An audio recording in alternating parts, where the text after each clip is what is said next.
Bonjour à tous, je suis Johanna Battista du cabinet Hector Advisory et bienvenue à l'Entreprise Curieuse, le podcast qui apporte des illustrations concrètes de la curiosité en entreprise. Aujourd'hui, j'ai l'immense plaisir de parler avec Jean-Claude Legrand, le directeur des relations humaines de L'Oréal. Jean-Claude a effectué toute sa carrière dans les métiers de ressources humaines. Il rejoint L'Oréal en 1996 où il est successivement DRH d'affaires, de division et directeur mondial du recrutement. Engagé très tôt en faveur de la diversité en entreprise, de la parité et de l'inclusion, Jean-Claude a créé la Direction mondiale de la diversité en 2006. Bonjour Jean-Claude. Bonjour Johanna. Quand on parle de curiosité en entreprise, qu'est-ce que ça évoque pour vous ? Ça évoque quand on pose la question de quelles sont les caractéristiques ou les qualités que devrait avoir un candidat, un collaborateur. Je pense que la curiosité, c'est une qualité absolument essentielle. Je pense que être curieux de soi, être curieux des autres, être curieux de ce qui se passe dehors, c'est crucial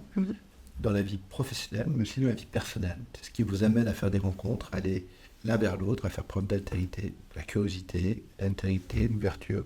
Pour moi, c'est des valeurs cardinales. Et pour que ces valeurs cardinales deviennent quelque chose de concret, est-ce qu'il y a des marqueurs ou des preuves que l'entreprise doit vraiment avoir pour être une véritable entreprise curieuse ? Oui, elle doit être curieuse. C'est-à-dire que c'est bien d'être curieux, c'est bien d'être ouvert, mais c'est très important d'être capable d'ensuite le faire vraiment. Ce matin, on va prendre l'exemple. Je discutais avec une de mes managers qui est en charge de tout ce qui touche la diversité, l'équité, l'inclusion. Et on discutait d'un cas concret, difficile. Parce que quand on est dans la réalité, souvent les choses sont difficiles. Qu'est-ce qui était difficile ? C'est qu'elle avait été sollicitée par un talent noir qui venait vers elle parce que c'est quelqu'un qui a un parcours génial, fait des choses hyper intéressantes dans un univers lié au développement durable et qui, d'un seul coup, se fait ramener sur des questions liées à dire, tiens, puisque tu es noir, tu vas t'intéresser à tel sujet lié à ce problème d'ethnicité. La personne dit, je n'ai pas envie d'être ramené à la couleur de ma peau, j'ai envie de faire d'autres sujets.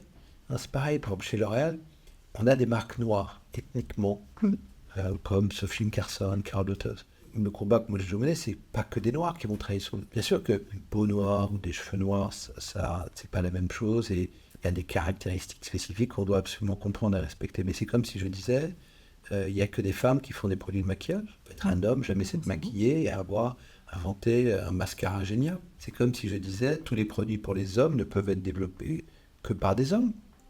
Moi, j'ai vu des femmes fantastiques qui ont une idée géniale pour des douches, des déodorants qui sont utilisés par les hommes. Donc cette idée de se dire que ça serait qu'on est enfermé, donc c'est hyper bien d'être curieux, d'être ouvert.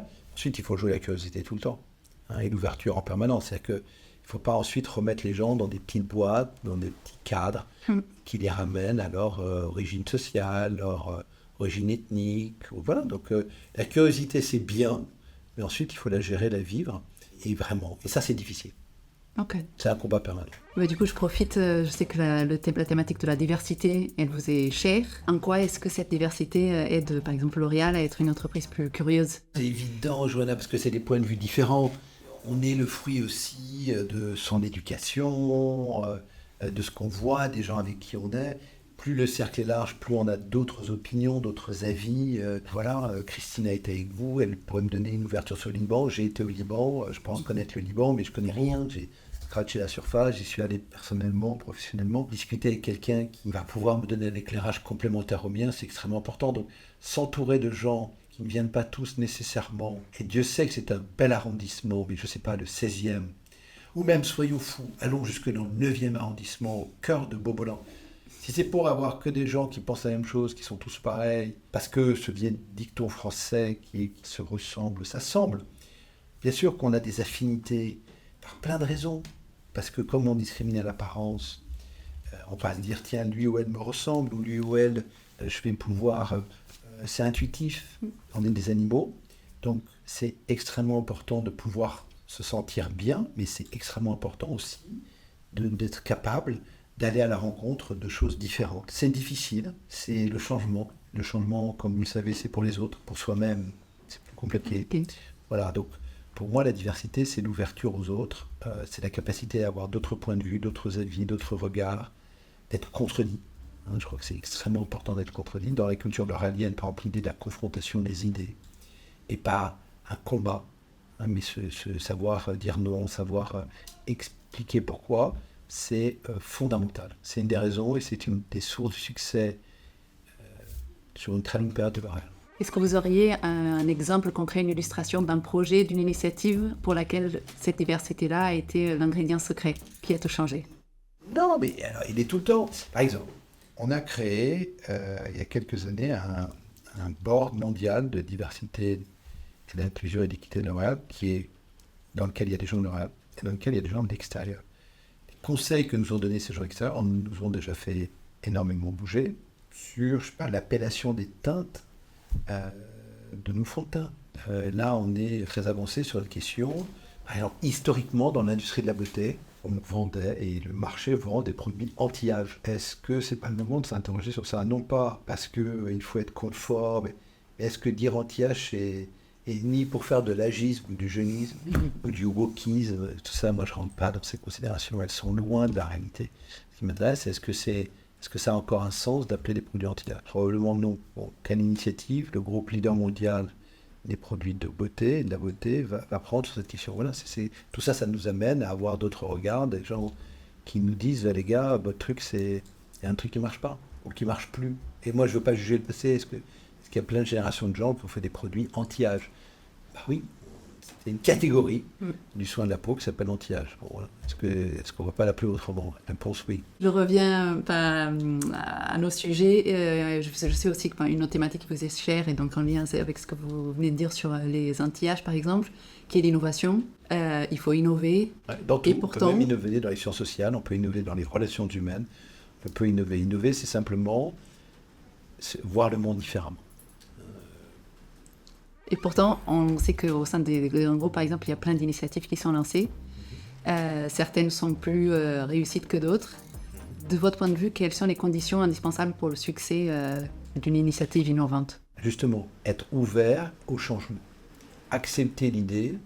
Souvent, nous, dans la RAL, on prend cette image, là, je suis en train de joindre mes deux mains et de juste les retourner. C'est-à-dire, on a regardé une chose toujours avec le même angle.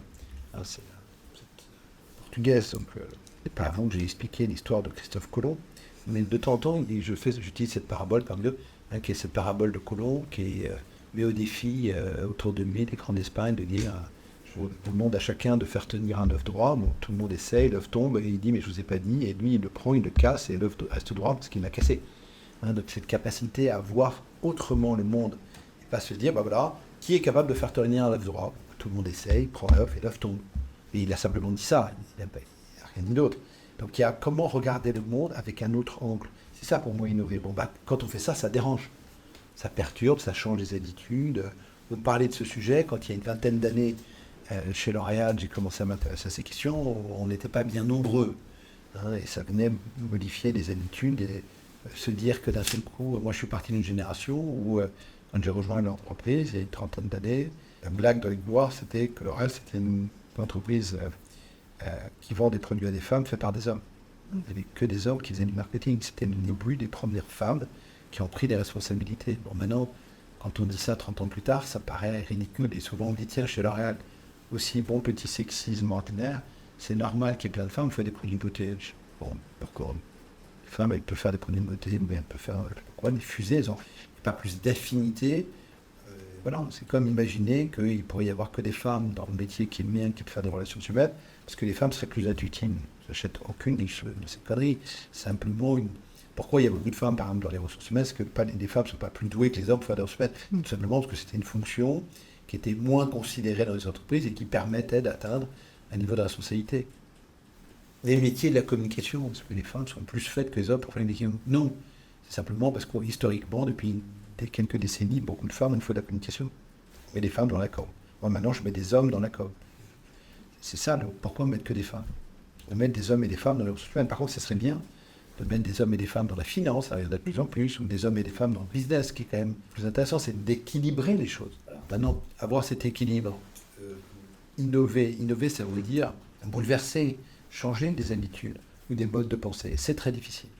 C'est très difficile pour les gens qui les font. Je me suis fait très souvent emmerder dans ma vie. Et c'est très difficile pour les autres qui n'acceptent pas.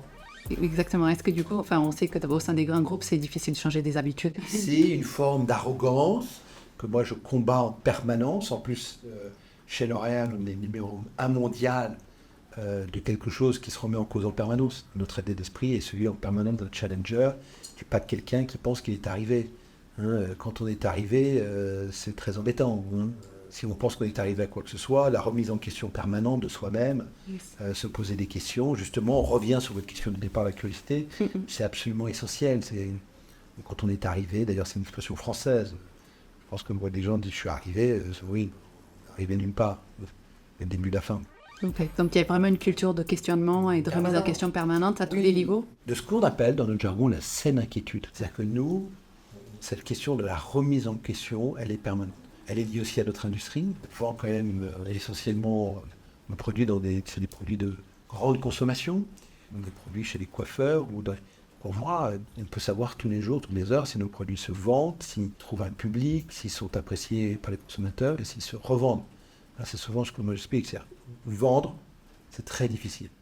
Revendre, c'est encore plus difficile. C'est-à-dire que vendre une fois, faire un coup, convaincre quelqu'un, ça c'est bon, ok, c'est quelque chose. Maintenant, le revendre, c'est montrer la supériorité de votre produit, de votre formule, de vos innovations, de l'intérêt d'utiliser, fidéliser les gens. C'est comme tout dans notre vie. Séduire quelqu'un, c'est un acte, on a tous fait. Maintenant, fidéliser, construire, c'est un autre exercice. Revenons au thème de l'innovation et en particulier par rapport aux ressources humaines. Quand on a préparé cet entretien, vous m'avez dit qu'il y a plus de 10 ans, vous êtes parti en Suède pour échanger avec Spotify, qui lançait à l'époque les tribus. Et aujourd'hui, qu'est-ce que vous regardez pour lancer l'innovation? Comme ça, on remonte chose que moi. Bon, l'idée, c'est d'être curieux. Donc, il se trouve que Spotify était une entreprise dont j'avais entendu parler, qui paraissait très à la mode. Et donc, à l'époque, on avait recruté notre directrice des ressources humaines en Suède, avait des connexions dans cette entreprise suédoise qui a très bien réussi, notamment avec la directrice des ressources humaines, avec qui, comme ça, vous saurez tout. Elle avait travaillé, moi j'essaie d'être précis, de connaître les choses, elle avait travaillé avec la directrice des ressources humaines qui venait d'une banque suédoise. Alors souvent, j'aime bien ces paradoxes, elle venait d'une banque, un truc, puis d'un seul coup, elle va chez Spotify, et là, elle explique que la banquière qu'elle était, il n'y a plus rien à voir, on devient les plus branchés. Bon, moi, je fais très attention aux apparences, et j'essaie de creuser. Bon, je me dis, plutôt que de lire des notes, je vais sur place. C'était intéressant de voir une autre façon de travailler, mais comme toujours, moi, ce au quoi je fais attention, parce que ce qui est vrai dans la mode, dans la rue, est vrai dans la mode, dans le management. Okay. C'est qu'il y a exactement les mêmes effets de mode. Je rappelle à tout le monde qu'il y a 4 ans, je le redisais à mes équipes encore tout à l'heure, parce que regardez 4 ans en arrière, il y a 4 ans, si vous ne disiez pas que vous alliez tous travailler en full remote, vous étiez le dernier des ringards. Bon, plus personne ne parle de ça aujourd'hui. Tout le monde dit, ah non, franchement, moi j'ai jamais dit. J'ai dit qu'il fallait en faire un peu, j'ai jamais dit qu'il fallait travailler en full remote. On parle des espèces de côté un peu extrémistes aux États-Unis. D'ailleurs, j'ai la même image, c'est pareil sur le métaverse. Il y a 2 ans, tout le monde parle du métaverse. Aujourd'hui, personne ne parle du métaverse. La meilleure preuve que... J'aime bien parce que tout le monde me dit, non, mais moi je savais. Je dis, ah oui, toi t'es génial, c'est sûr. Tu savais au mieux que Zuckerberg, qui lui-même a changé même le nom de son entreprise. Donc tu m'expliques que Zuckerberg, c'est un génie, qu'il change le nom de Facebook pour Meta, et après, non, lui, il ne savait pas. Donc, moi je pense que comme d'habitude, il faut beaucoup d'humilité, et qu'il y a des modes, comme dans la fashion. Okay. Dans le management, il y a des modes. Et donc, moi, je fais très attention aux modes. Et donc, l'idée de se dire qu'on va tous être organisés en tribus, et moi, je donne des exemples, je ne donne des leçons à personne. Donc, ça m'avait amusé de voir comment souvent, dans ces entreprises comme ça de tech, ils ont une idée, une organisation. Donc, il y avait cette idée de transversalité qui m'avait intéressé, de mener des groupes. Donc, je l'avais déjà vu 20 ans avant chez Philips à Eindhoven, mais ça, c'est une autre histoire. En l'occurrence, dans une boîte qui s'appelait OC, donc tout le monde a oublié, qui faisait des photographieurs. Mais à l'époque, c'était génial. Et donc, l'idée, c'est de travailler en groupe. Voilà, c'est bien. Maintenant, est-ce que ça s'adapte à tous les projets, à toutes les entreprises, à tout le monde ? Ce qui ne va pas avec la mode, c'est que d'un seul coup, il faut que ça s'applique à tout le monde. C'est qu'il faut qu'on soit tous avec je ne sais pas quoi. Donc nous, on fait très attention, c'est un autre adage lorrain que je vais vous livrer, c'est que la mode, c'est quelque chose qui se démode. Donc nous, on n'est pas du tout à la mode. Et d'ailleurs, vous voyez mon look, moi je ne suis pas du tout à la mode. Je suis intemporel et je résiste au temps, du mieux que je puisse, mais en utilisant des produits, donc pas anti-gaz. Je m'hydrate à faire le solide. Et peu, et pas assez, j'ai pas de botox, tout ça. Et donc du coup, l'idée, c'est justement de résister à la mode. C'est d'observer, de picorer, de comprendre, d'essayer de prendre ce qu'il y a de mieux, et puis ensuite d'avoir une vision long terme. Et pas de céder aux sirènes de la dernière truc, la dernière couleur, le dernier machin, la dernière forme. Voilà. Et c'est vrai, je vous le dis sincèrement, ça fait 35 ans que j'observe, c'est vrai dans la rue comme dans le management. Qu'est-ce que vous observez aujourd'hui dans la rue qui se traduit en termes de management? Dans la rue, par exemple, vous avez bien vu, il y a une espèce de mode, baggy, d'oversize. Voilà, bon, ça c'est la mode, mais bon, la mode elle change aussi très vite. Maintenant, dans le management, après qu'on nous, la plus grande mode managériale qui est amusante, c'est celle bien sûr de l'intelligence artificielle. Exactement. C'est un truc qui existe depuis 70 ans. Moi, je dis souvent, parce que j'étais dans la technologie avant de rejoindre l'ORAD il y a une trentaine d'années, ce qui m'avait marqué, ce qui a marqué ma génération, c'est quand un ordinateur hyper puissant d'IBM bat un joueur d'échecs. Parce que pour des gens comme moi, les échecs, c'est un truc très élaboré, compliqué, avec des techniques précises, des plans en tête, une capacité d'abstraction à faire des calculs et tout ça. Et donc la machine, elle bat l'homme. Bon, le problème, c'est que tu étais déjà, dans les années 90, et les années 90, c'était déjà il y a une trentaine d'années. Et là, d'un seul coup, l'année dernière, il y a 18 mois, non seulement on ne parle plus de ça, et bien sûr, comme d'habitude, et ce qui, moi, m'a toujours heurté, c'est pour ça que j'essaie de prendre un peu de recul, c'est que les premières analyses, c'est que ça va tuer 30, 40, 300, 200 millions de jobs. La première chose, toujours, c'est comment nous, humains, on est inhumains. C'est-à-dire que pourquoi l'intelligence artificielle, au lieu de se dire, elle va compléter, alors ce que maintenant tout le monde dit, se dire, non, mais j'avais toujours dit que ça serait au service, non, tu rigoles, quoi, tu es le premier à avoir écrit que ça allait mettre au chômage des millions de gens. Parce qu'il y a toujours cette vision, et c'est pour ça que l'innovation est compliquée, c'est qu'au lieu de se dire ça va être positif, ça peut être for good, on peut faire des choses mieux ensemble, non. C'est tout de suite, il faut que ça soit contre l'homme. Et donc, du coup, l'intelligence artificielle, non, va mettre des dizaines et des centaines de millions de gens. Alors, nous, on a très vite, parce qu'on est des gens calmes, on a monté une équipe avec des gens très divers, très complémentaires. Je cite souvent cet exemple, ça permet de lui rendre hommage. Kauter Adimi, qui est à la fois une jeune et talentueuse RH, mais aussi un écrivain qui écrit déjà 5 romans. Je encourage à lire ces romans qui ont trait beaucoup à ce pays qu'elle adore, qui est l'Algérie. Donc c'est à elle qu'on a confié la réflexion sur les ressources humaines, de l'impact de l'intelligence artificielle. Elle va voir le monde différemment de si je le confie, je ne sais qui, quelqu'un qui va tout de suite venir nous voir en disant c'est génial, vous allez pouvoir mettre à la porte 1000 personnes parce que l'intelligence artificielle va les remplacer. Donc nous on a montré par exemple une analyse qu'elle a faite très intéressante avec l'équipe sur le métier de comptable aux États-Unis depuis 50 ans. C'est bizarre, mais je ne sais pas pourquoi, on a tous en tête que comptable, c'est hyper mécanique, hyper simple, hyper basique. Donc dès qu'il y a une nouvelle technologie, hop, les comptables vont partir. Et en fait, on monte l'analyse qui fait que ce soit les premières machines à calculer, puis les premiers ordinateurs, puis les premiers logiciels de gestion, à chaque fois, le métier de comptable, il a grandi aux États-Unis sur 50 ans, malgré les ruptures technologiques. Donc elles ont transformé le métier, mais elles n'ont pas arrêté le métier. Et c'est ce qui se passera avec l'intelligence artificielle. Elle va profondément nous transformer, elle va amener des choses, elle va en supprimer d'autres. Et moi, je n'ai jamais cru, dès le premier jour, que l'intelligence artificielle allait juste permettre de faire des réductions d'effets. Il aura quel impact alors? Enfin, un impact pour moi hyper positif. Malgré le génie d'Elon Musk, on n'ira pas sur Mars sans intelligence artificielle. On ne sera pas capable de rétablir l'équation hyper compliquée dans le climat auquel on est confronté sans intelligence artificielle. L'intelligence artificielle, c'est quoi? C'est une puissance de calcul qui, se nourrissant de données qu'on a accumulées, va permettre beaucoup plus vite que ce qu'on peut le faire aujourd'hui, de leur donner un sens, de les analyser plus vite que nous. Voilà. Et est-ce que pour autant, je vais être équipé demain matin d'un traducteur simultané dans mon oreille? On va voir. C'est passé peut-être un peu dans ces comme. Est-ce qu'un jour les voitures seront autonomes? Probablement. Est-ce qu'elles sont aussi vite autonomes que ce qu'Elon Musk est venu nous dire il y a 10 ans en expliquant qu'il n'y aurait plus besoin et qu'il fallait se mettre en grève à San Francisco pour les Uber? Non. C'est-à-dire que c'est ça qui est extraordinaire dans l'évolution. Vous savez, moi, après toutes ces années, les 35 000 rencontres dans ma vie, c'est pour ça que je reviens à Christophe Colomb, je pense qu'il y a beaucoup plus d'écart entre ce qui est en train de se passer et ce qui va arriver dans les décennies qui viennent qu'entre nous et Christophe Colomb.